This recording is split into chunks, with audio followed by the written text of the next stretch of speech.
a hugely successful model since its introduction back in 2004.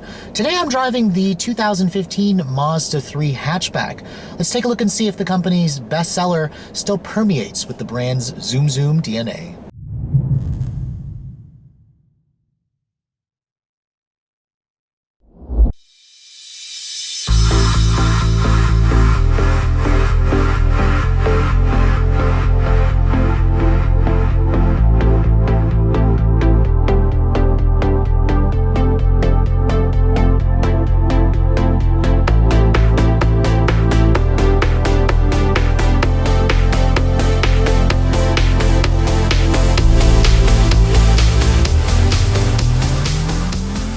Now, when Mazda introduced the Compact 3 back in 2004, it really brought Mazda up to the next level. Replacing the lackluster protege in the lineup, this vehicle really elevated Mazda to challenge the compact car supremacy such as the Honda Civic and Toyota Corolla. Today I'm taking a look at the 2015 Mazda 3. Now, this represents the third generation of Mazda's best-selling vehicle, and Mazda did redesign the car last year. I showed you that model in the form of a hatchback equipped with the 2-liter direct injection SkyActiv engine. Today I'm showing you a model that's a little bit more interesting. It's actually a new model for 2015. This is the Mazda 3 Grand Touring S with a 6-speed manual transmission. Now, the bigger engine, that's basically what the S stands for, is the 2.5-liter SkyActiv engine that comes out of the larger Mazda 6 that I showed you guys in the 2016 model. Now, the 6-speed manual is new. Last year you could only get this car with the 6-speed SkyActiv automatic.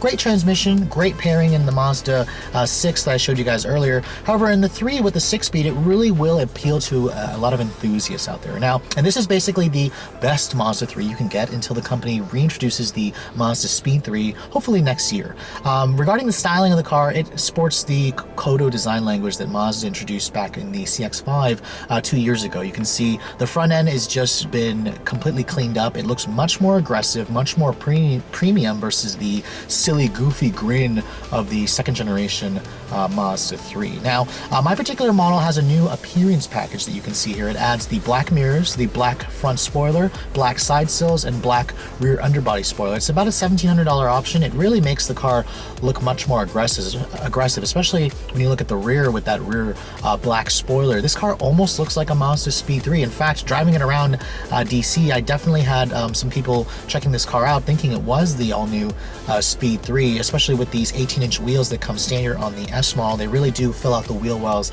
a lot better versus the I model that I showed you guys last year. Now, regarding the 3, you can still get this car in the sedan or hatchback form. The hatchback is about $500 more and worth every penny, if you ask me. And then, of course, you can get this car between Sport, Touring, and Grand Touring. My tester, obviously, is the Grand Touring model. It comes standard with the LED daytime running lights with the bi-xenon headlights that do swivel. It makes the car look much more premium. Of course, there are now compact cars like the Corolla that come standard with LED headlights, so I wouldn't be surprised to see Mazda add that feature if they do refresh this car in the coming years. Overall, I think the car still looks fresh. It's still one of the most premium looking compact cars on the market, right up there with the all-new Mark 7 Volkswagen Golf. But let's take a look at the interior and see if Mazda made any changes for 2015.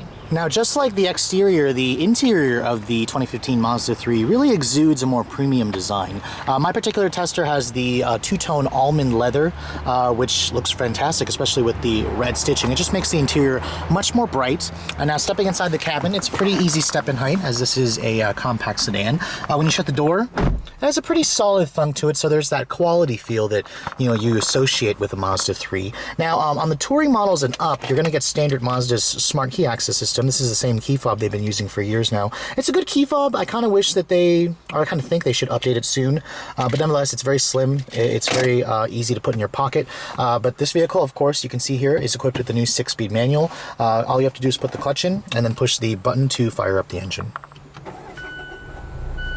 And then, of course, you can see the active driving display that's standard on the S models pops up. I showed you guys that system in the 6. I like that it's included there. It shows you a pretty interesting heads-up display. I wish that it wasn't a separate glass. It kind of distracts me while I'm driving. But nonetheless, you can see the instrument panel is different versus the I models. The I models gave you a tachometer that was here, a digital tach, and then the large speedo. I like how the S models come with the large tach and then the digital speedo. It looks much more easier to look at. It just looks more premium as well. I didn't like that small tack, especially with the manual model. Now, looking at the rest of this interior, you can see it's a nicely finished, bright cabin. It's very premium in here versus the old model.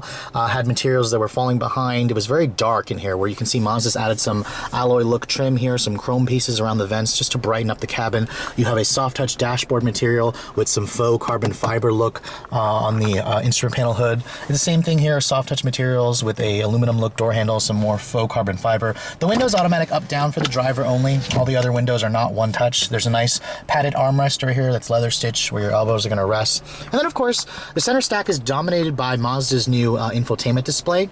It's a 7-inch touchscreen display. You can also use this as a touchscreen if you want to. I like how Mazda gives you the choice because there's a BMW/Audi like controller down here which you can use to go through the menus and such. But you can see here it's a very nice looking screen. The graphics are good. It's quick to use as well. If you want to just tap it, it's very fast, so I do like how quick it is. A lot of people have criticized the system for looking very aftermarket, very tacked on. Unfortunately, for those of you who don't like it, this is really where manufacturers are going. Everybody's going with the tablet style screen. BMW, Audi, Mercedes have all gone with it, and don't be surprised to see other manufacturers going with it.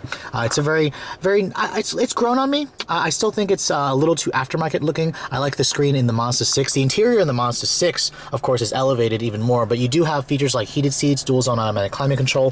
When you put the vehicle in reverse here, you do have a nice backup camera. It does not give you trajectory, but it does have the rear cross traffic alert. The screen itself is a pretty good display. If you want the backup camera, you have to go for the touring models and up. Some of its competitors give you a backup camera as standard equipment. But go to the nav screen here. Push nav right there. It's basically a decent nav system. It's nothing like the crappy systems that I've shown you guys in the older Mazdas before they went with this infotainment display, which was a TomTom base. This is Mazda's own really navigation system. It's decent. You know, for the price point that this is, it's a pretty nice looking navigation display. Now, regarding the 6-speed manual here, it's typical Mazda. It has very crisp throws, a little bit longer throws than what you might find in a Honda Civic Si, but it feels very Volkswagen-esque, very German. Right to the fact that you push down to go reverse here, and that gives you reverse. The clutch itself is a little bit on the heavier side, a little bit numb, but it's pretty easy to drive this car. The seats, I love the seats. They're much improved versus the old one. They hold you in place really well. They look great. And then if you guys want the sunroof option, you're gonna have to go for the touring models and up. The back seat of the Mazda 3 is class competitive. It's not the most roomy back seat in the class, of course, but stepping inside here, you can see the legroom is decent. I'm about 5'7". I have really good foot space underneath here. This is where I'd have the seat to drive. There is a hump here versus where a Honda Civic gives you a flat floor.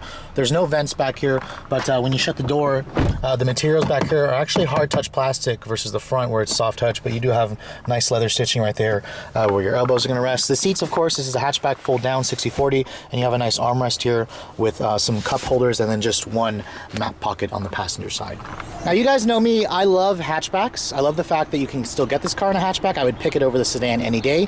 When you open up the rear cargo area, you're looking at about 20 cubic feet of space, which is a lot more than what the sedan gives you. The sedan only gives you 12.5, so for me, I'd pick the hatchback, no brainer. You can fold down those seats and you'll get about 47 cubic feet of space.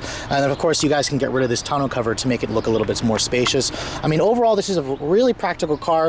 Some other competing hatchbacks give you a little bit less, a little bit more space. If you guys are looking at like a Honda Fit, for example, which is below this class, it gives you about 10 more cubic feet of space. But nonetheless, this is still a pretty practical car. Looking underneath the floorboard here, you're still going to get a temporary spare tire. You're not going to get that fix-a-flat kit like some of its competitors.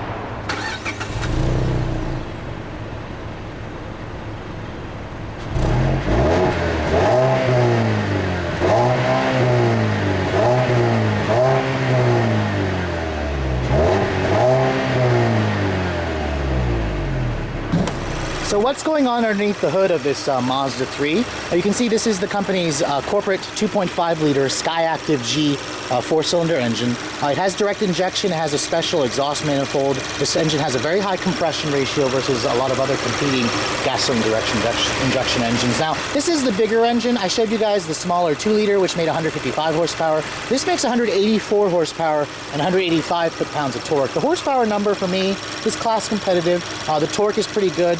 This weighs about 2,900 pounds, so it's about 300 pounds lighter versus the bigger 6, paired with that 6-speed manual. Now, fuel economy, has been Mazda's top priority lately. This one is rated at 26 in the city, 35 on the highway, on regular gas, of course. Now, that is less efficient versus the automatics. If you go for the automatic with the IE technology, this car will get up to 40 miles to the gallon. So, if you guys are looking for the best fuel economy, you got to go for the automatic. But the manual, though, makes it much more engaging to drive. Let's get out on the road and see how it all works together. So, I've had a chance to drive this generation Mazda 3 a few times now. I'm pretty impressed with the car. I've always been impressed with the Mazda 3. I love the first generation. I love the second generation. The driving dynamics of each car before this one were great. This one's even better. This is my first time driving the 2.5 with a 6-speed manual in this car. I had it in the 6 last year as well, but let's take a look and see how it works in the lighter Mazda 3.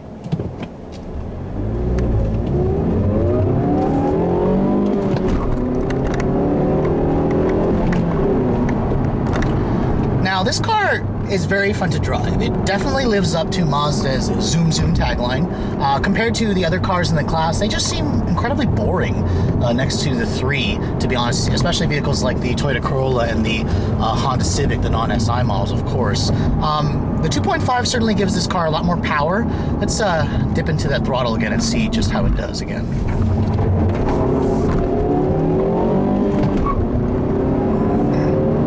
Now, with 184 horsepower and a pretty stout 185 foot-pounds of torque, it's really easy to get this car's tires to chirp. In the front-wheel drive, you'd be surprised. This car still has a good amount of torque steer, more torque steer versus the 2-liter engine that I drove. Even though the horsepower is down, it's got a good amount of torque, and it tends to overwhelm the front tires, even though this car has the 18-inch wheels. Now, the shifter in this car is typical Mazda, smooth, engaging, fun to go through the gears. The throws are a little bit longer for me. I mean, this car really screams Mazda Speed 3, and there's definitely certain elements that remind you that this is just a regular Mazda 3 instead of the Speed 3. But of course, when you're going to drive it around, normally just around curvy back roads like this is where the Mazda 3 feels really well, really at home. The steering is incredibly direct and sharp, light, good feel, good precision, typical in Mazda's driving dynamics. The ride quality is definitely on the firm side. Those of you who want a softer ride in this class of car will definitely probably need to go with the 16-inch wheels on the I models. The 18s on this Touring or this S model certainly just affect the ride quality. I mean, it's not overly stiff for me. For younger buyers, you're going to like the way this car feels. It's incredibly tossable, incredibly good feel, and just going around, back roads like this car is just a blast to drive. Really, the only issue I have with it in terms of its driving dynamics is the gearing and the shifter and the transmission. It's geared more toward fuel economy. Now, it's not as noticeable as the 6 that I showed you guys last year, but really, when you shift this car from first to second, it almost feels like I'm putting it in fourth as the power definitely tapers off. I kind of wish the gearing was a little bit shorter. Some of you may like that type of gearing where this car is a lot more relaxed. Personally, if I'm going to drive a 4-cylinder compact car with a stick, I want to rev the snot out of it. This is probably why I like vehicles like the Honda Civic Si. But this car feels very German in the way the shifter works, the way the engine performs. Now, in terms of the handling, I do notice the car feels a little bit twitchy, honestly, in some portions. I mean, the steering is really sharp and precise, and for those of you, you may notice the car is really twitchy. It responds quickly to your inputs, and it may startle you if you're used to driving a Corolla, for example. And one of my issues that I definitely noticed, I had this car in a freak monsoon rainstorm a couple days ago, and the car definitely feels very skittish in the rain. The tires don't have very much grip. I mean, these are Pirelli all-season tires, which that may be the case. But I asked a friend of mine who owns the second generation Mazda 3, and she also told me that the car feels very skittish even with brand new tires in the rain. So I'm kind of wondering if Mazda had a chance to address that. Obviously, it's not the case for this third generation.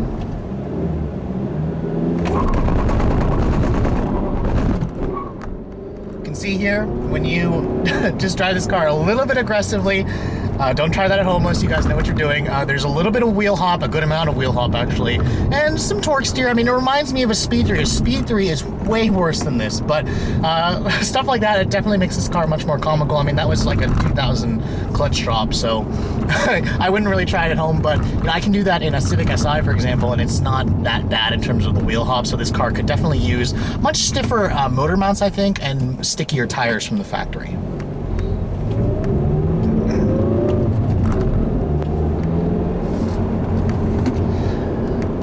Now, in going with that premium compact car theme, you can get this car with Mazda's driver assistance tech. For example, my tester does come with blind spot monitoring or cross traffic alert. That's standard on Touring and up. If you go for the automatic model for the Grand Touring S models, you can get what Mazda calls their advanced technology package. It rolls in adaptive cruise control, smart city brake support, the IE loop, so this car will actually come to a stop. My manual model does not have it. I tried it in the 6. I think it works well, and I think it's a great feature to have in the compact car segment, and not a lot of the competitors really offer it, which is why I think the Mazda 3 really straddles the line between a traditional inexpensive compact car, and it really heads toward the premium entry-level luxury car that the Acura ILX, the Mercedes CLA, the Audi A3 tend to offer. Now, when you do get the tires to hook up, this Mazda 3 will hit 60 in about 7-second range, maybe between 7 to 7.5. It's a pretty quick car. The automatic isn't any faster. In fact, I actually think the automatic may be a little bit quicker, as it's a really good transmission. But, you know, regarding the rest of the numbers, you know, coming to the conclusion of my review, I have to say I'm really still impressed with this Mazda 3. I love the car with the 6-speed manual and the bigger engine. It's really the Mazda 3 to get for an enthusiast. Just don't expect it to perform like a Mazda Speed 3. You still want to wait for that car, which Mazda says they will be showing us that car later this year, probably either in LA or maybe in Detroit in January. And there's rumors going around that it'll have the 2.5-liter direct injection turbo engine with possibly 300 horses and then maybe all-wheel drive. I would love to see that car with all-wheel drive. It would definitely compete well with the Golf R, the Focus RS, the upcoming Honda Civic Type R, which will probably be front-wheel drive, but we don't know yet. But I mean, overall, I think the 3 is still a great commuter car. It's definitely much more exciting to drive versus a lot of its competitors. And really, I think in terms of, you know, premium looks, style, performance, handling, this and the new Golf, Volkswagen Golf with the 1.8 turbo are probably the top players, especially if you guys are looking for a hatch.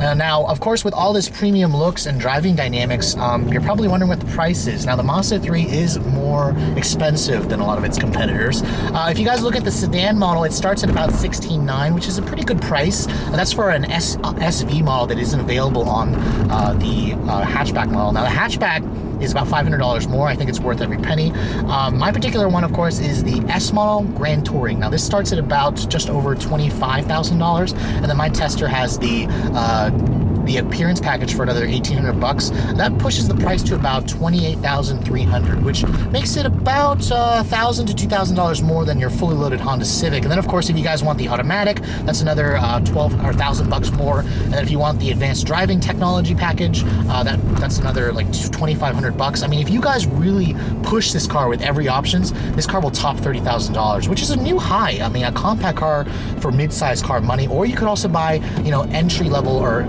base model versions of a Mercedes CLA, or you can get an Acura ILX, the new one, the 16, that offers a lot of the driver assistance tech for about $35,000. So really, Mazda's 3 straddles the line between just a regular compact car heading toward a premium car. There are certain elements of the interior that still will remind you this is just a Mazda 3. Some of the plastics around the push button start here are a little bit cheap feeling. The whole panel tends to collapse when you push it. A little bit not great to look at when you're actually going through the interior. But overall, the look of this interior is certainly nice. I think if you guys are looking for a much more exciting compact car, put the Mazda 3 at the top of your list. If you're an enthusiast, make sure you wait for the upcoming Speed 3, as that will probably be the one to get, especially with with this new design and this new interior. Now, hope you guys have enjoyed my overview of this 2015 Mazda 3. If you're in the market for a much more exciting compact car, make sure you put this one at the top of your list. If you guys are also looking to see the latest cars I'm testing, make sure you follow me on Instagram. Also, like us on Facebook, and then keep subscribing to the YouTube channel so I can keep giving you guys more of these reviews. Thanks so much for watching, guys. I'll catch you all in the next video.